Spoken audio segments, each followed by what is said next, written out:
All right, so is Congress ready to get President Trump's one big, beautiful bill passed? For following this story. Joining me now, White House NEC Director, National Economic Council Director, my friend Kevin Hassett, just met with Speaker Johnson. Kevin, what's going on in there? You're in the maelstrom. You met with him. Can't they just get what the heck? All I want is a couple of tax cuts and a couple of spending cuts. That's all I need, Kevin. I don't want this to be any harder than it needs to be. What'd you produce? Did you guide them through it? Come on, Larry. You know that Speaker Johnson is doing a fantastic job. And we have a lot of really good news that he reported. You know, I came over here on behalf of the president to catch up on the negotiations. And I couldn't be happier with the report we got from Speaker Johnson today. The fact is that Republicans are united. Republicans are united around the president's full agenda. And I think I'm really excited about the next few days. Speaker Johnson gave me a really favorable report about what happened today. And so, I mean, to use a football analogy, I think that like we sung the national anthem, we flipped the coin, and it's about to be kickoff. Kevin, all right, kickoff. I'm hearing a potential House budget resolution. What am I hearing? $1.5 to $2 trillion in spending reduction. For some reason, they're scoring the tax cut as $4.5 trillion. I'm going to come back to that in a minute. And then I think $4 trillion plus for the next debt ceiling. Are those ballpark numbers sound right to you? We'll let the House people communicate that to you. We don't want to communicate ahead of the House on their own deliberations, Larry. We're at the White House now. If it was back to Kevin Economist and Larry Economist 6 months ago, then I would speculate. But I will let them give you all the final numbers. All right. That's just what we hear. I don't know if that's true. But let me ask you something, though. Apart from the numbers, why are they scoring the tax cuts as the revenue losers? Why? The CBO, you should know this. The CBO put out a report a couple days ago that the Trump tax cuts produced $1.9 trillion in higher revenue than the CBO predicted 7 years ago in 2017 when the thing was passed. And it's current policy. Baseline. I don't understand this business about we need $4 or $5 trillion to cover the tax cut. The tax cuts cover themselves, and it's current policy, permanent forever. They don't need to be rescored.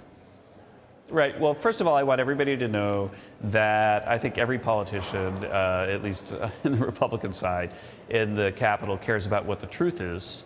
But the people who are negotiating what happens, they have to be attentive to reconciliation rules and the like.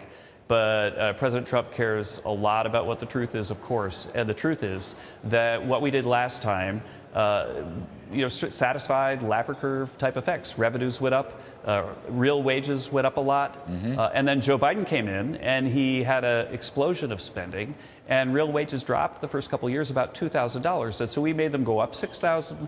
They made them go down $2,000. And I think that everybody from the White House to the Senate to the House wants to have the $6,000 up, and they want the other side to be an up as well, in which case we're going to even outperform what we did last time. And so the bottom line is that CBO has gotten a lot of things wrong. And the way I like to think about it, there's so many ways to talk about it. One way to think about it is that the tax cuts last time cost 1.9, and half of them were permanent. And now they're saying that to take the other half that aren't permanent, it's going to cost 4 something. And so how is it that half of 1.9 is all of a sudden 4 something? What kind of math is that? I'm just saying how. So I understand your skepticism, but I also understand that the CBO exists. It's created by Congress, and that they've got their rules that they use to negotiate very ably. They helped us get TICTA passed. Of course, it never would have passed without the brilliant people who understand how to deal with these things, and we're respectful of that. But we also understand that everybody in the end cares about what the truth is, and the truth, Larry, is 100% on your side. I mean, I'm just very respectful of taking over the CBO with people that understand the Laffer curve. That's my respect. I say that with the greatest respect to every person in the CBO. Kevin, you mentioned Joe Biden a few moments ago.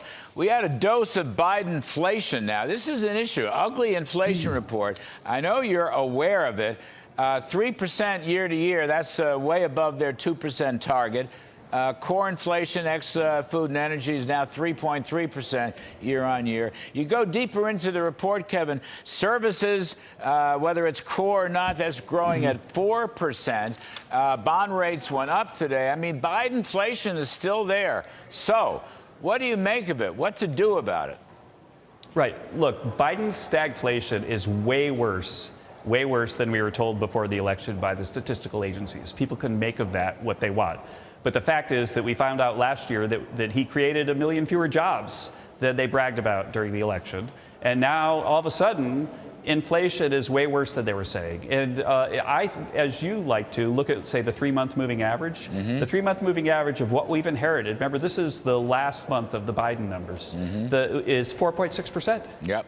Okay, and you wonder, like, how did it get to 4.6%? Well, it's because of runaway spending, and we're addressing that. This is the macroeconomic thing. It's because the Fed was asleep at the wheel. Remember, it's transitory, was what they were saying. Yeah, sure. And if you're worried about whether the Fed is still asleep at the wheel, you know, our good friend Austin Goolsbee just gave a speech where he said, inflation's almost under control now. But wait, we just got 4.6%. So he's giving a partisan talking point as a Fed official. But we're really worried about the inflationary effects of tariff. Can you imagine?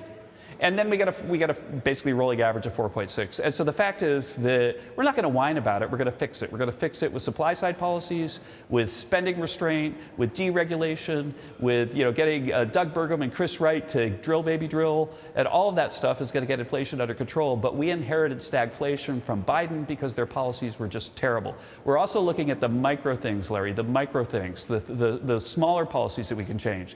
It turns out that Joe Biden didn't have an avian flu strategy at all. And so now nobody can buy an egg anywhere in the grocery store because Joe Biden killed all the chickens. And so the point is that as soon as your friend Brooke Rollins is confirmed, she's going to have a plan to help control the avian flu and stop killing all the chickens and making egg prices go through the roof. Good point. And so in any case, we're doing macro and micro. President Trump's all of the above fighting inflation. All right, buddy. Yeah, good point. All good points. Thanks. Stay up there and show him how to do it, Kevin Hassett. Just no, he doesn't need any help. Not Speaker Johnson. No, get a cut, get a change. You can take a really good shower now that President Trump has gotten those water rules back on state, and show him how to do it. And you're great. White House NEC Director Kevin Hassett, thanks a million for coming on.